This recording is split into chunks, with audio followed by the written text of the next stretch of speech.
So now we've seen the pumps, we've seen the filters, the fertigation, the cluster valve, and all of that is just to get the water here, where we are at the drip irrigation block.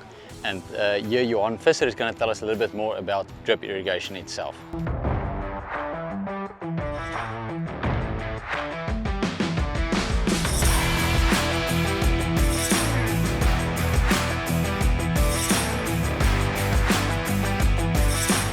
So just to show you a little bit more regarding the dripper line. The dripper line is just not a piece of pipe with a hole inside.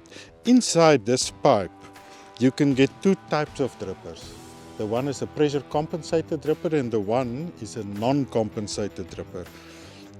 How do you decide between the drippers? It depends on your topography and the terrain or the design.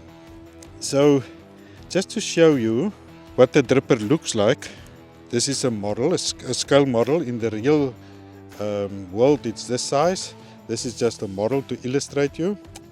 So a dripper consists of an inlet filter. It's welded to the pipe. The water will enter from here. Inside this dripper is a diaphragm, a flow path, diaphragm and another flow path. And these two will determine the flow and regulate the flow of this dripper.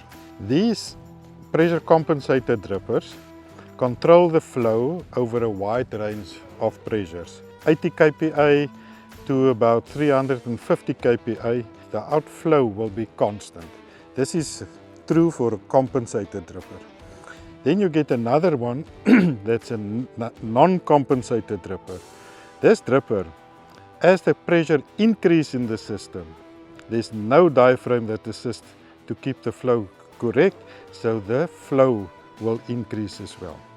These drippers is available in a very wide variety, and it's dependent on your soil and the crop that you irrigate, which one you will select.